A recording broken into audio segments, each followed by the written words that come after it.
इस वक्त हम शाम की उन गलियों में मौजूद हैं जहां हजरत इमाम हुसैन के सर मुबारक को लाया गया। वो जगह भी देखेंगे जहां हजरत इमाम हुसैन का सर मुबारक रखा गया। वहां पर ऐसा क्या मौजिजा हुआ जिसे देखकर वहां पर मौजूद लोगों की आंखों से आंसू जारी हो गए। लोग या हुसैन के नारे लगाने लगे। इन गलियों से गुजरते हुए आज 1400 साल पुराना मंजर इंसान की आंखों के सामने आ जाता है। इमाम हुसैन का सर मुबारक नीजे पर रखा गया, जबकि हजरत ज़ैनब ने करबला से कोफा, फिर कोफा से शाम तक का सफर कैसे तय किया होगा। इस दर्द का उस बहन को पता होगा जिसका भाई इस दुनिया में मौजूद नहीं, और उस बेटी को पता होगा जिसका बाप उसकी आंखों के सामने शहीद हो गया। दुनिया का सबसे बड़ा दुख हजरत इमाम हुसैन की बहन बीबी ज़ैनब ने किस तरह बर्दाश्त किया होगा, ये सुनकर इंसान की रूह कान पे जाती है। करबला के मैदान में 72 शुहदा बेगुरू कफन पड़े थे। अभी उनकी कब्रें तैयार होनी थी। वो लोग पास ही मौजूद थे जिन्हें अल्लाह ने इस मुकद्दस फरीजे के लिए चुन रखा था। उनका ख्याल था कि इमाम हुसैन को ये लोग चंद दिन के लिए रखेंगे, इसके बाद उन्हें वापस जाने का कहेंगे। मगर उन्हें क्या पता था कि अहले कोफा इमाम हुसैन के साथ वो कुछ करेंगे जिसे तारीख कभी भी भुला नहीं सकेगी। इमाम हुसैन का जनाजा किसने पढ़ाया? आपके जनाजे में क्या देखा गया? हजरत इमाम हुसैन के साहबजादों को किसने कब्र में उतारा? वो कौन लोग थे जिन्हें अल्लाह ने इस मुकद्दस फरीजे के लिए मुंतखब किया? ये सब कुछ आज की इन गलियों में बताएंगे। हजरत इमाम हुसैन से मोहब्बत करने वाले कमेंट बुक्स में सलाम या हुसैन जरूर लिखें। शुक्रिया। हजरत इमाम हुसैन से मोहब्बत हमारे ईमान का हिस्सा है। 11 मुहर्रम को जब सुबह तुलू हो चुकी थी, उमर बिन साद अहले बेत के कैदियों को करबला से कोफा की जानिब लेकर रवाना हो चुका था। मैदान करबला में हर तरफ खामोशी छा चुकी थी। अहले बेत के अजसाम 3 दिन तक बेकफन पड़े रहे। फिर जब कुछ औरतें फुरात से पानी लेने के लिए गईं, तो उन्होंने देखा कि करबला के मैदान में अजसाम मुबारक बिखरे पड़े हैं। किसी जगह बाजू तो किसी जगह हाथ पड़े हैं। उन्होंने जब इस आलम को देखा तो दौड़ते हुए अपने मर्दों के पास पहुंचे और रोते हुए कहने लगे, ऐ अल्लाह के रसूल का कलमा पढ़ने वालों, मोहम्मद का नाम लेने वालों, फुरात के किनारे अहले बीत के घराने पर क़यामत टूट पड़ी। शायद उन तमाम लोगों को यजीद की फौज ने शहीद कर दिया है।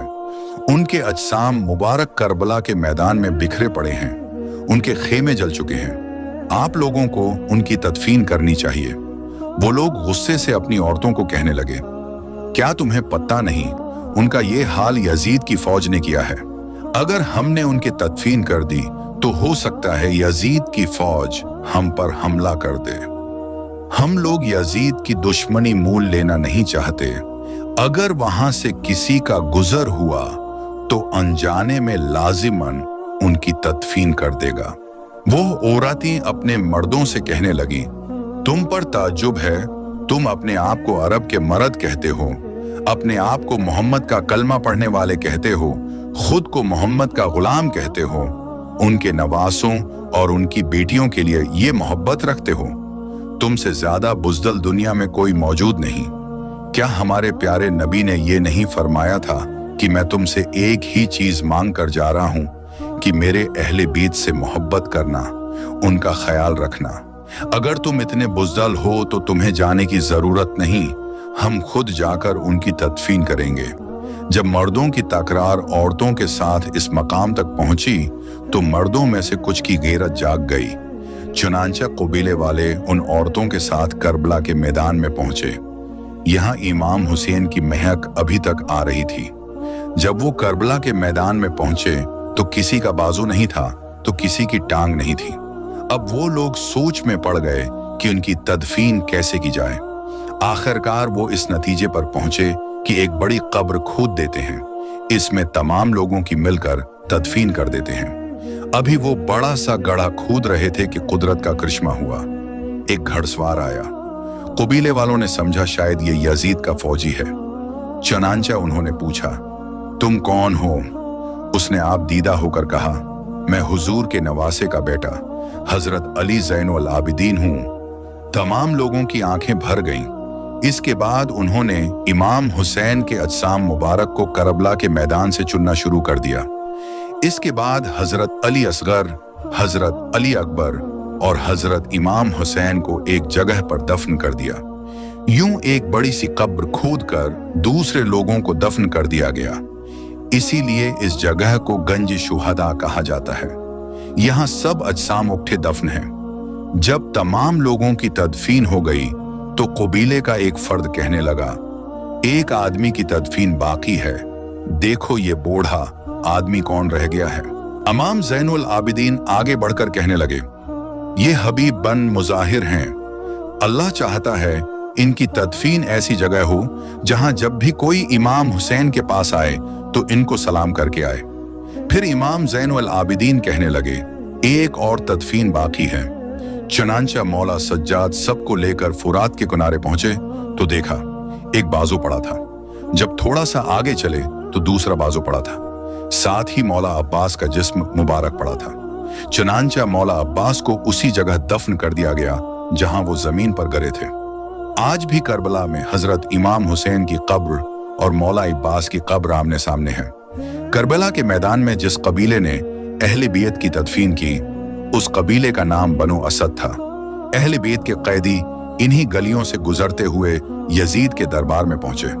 पूरा शाम गम से निढाल था, मगर किसी की जुर्रत न थी कि यजीद से पूछ सके कि उसने अहले बैत के साथ ऐसा क्यों किया, उसने जन्नत के शहजादे को क्यों शहीद किया। जब कैदियों को यजीद के दरबार में पेश किया गया तो उस वक्त दरबार में उमरा, वुज़रा, फौजी और कबीलों के सरदार मौजूद थे। यजीद अपने तख्त पर बैठा था। उसके दरबार में दिया गया बीबी ज़ैनब का खतबा रहती दुनिया तक अमर हो गया। क्या तू समझता है कि आज जमीन व आसमान की राहें हम पर तंग कर दी गईं और हमें कैदी बनाकर तेरे सामने लाया गया? तुझे ख्याल है कि हम अल्लाह की निगाह में जलील हो गए और तू अल्लाह के नजदीक इज्जत वाला है? हरगज नहीं।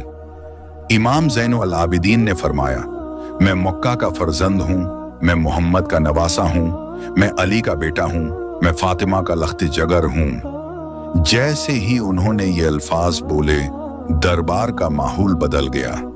दरबार में बैठे लोग रोने लगे। दोस्तों, कहा जाता है ये वो जगह है जहां हजरत इमाम हुसैन के सर मुबारक को दफन किया गया। तमाम देखने वाले या हुसैन जरूर लिखें, शुक्रिया। हजरत हुसैन की क्या अजमत है। इस जगह लाखों लोग हाजिरी देते हैं और दुरूद सलाम पढ़ते हैं। सलाम हो अहले बैत के घराने पर, हुसैन के नाना पर, हजरत अली की शजाअत पर। दोस्तों, ये वो पत्थर है जब करबला से इमाम हुसैन का सर मुबारक लाया गया तो इसी जगह रखा गया। इस जगह पर आज भी हजरत इमाम हुसैन के सर मुबारक के निशान हैं। ये दोनों जियारत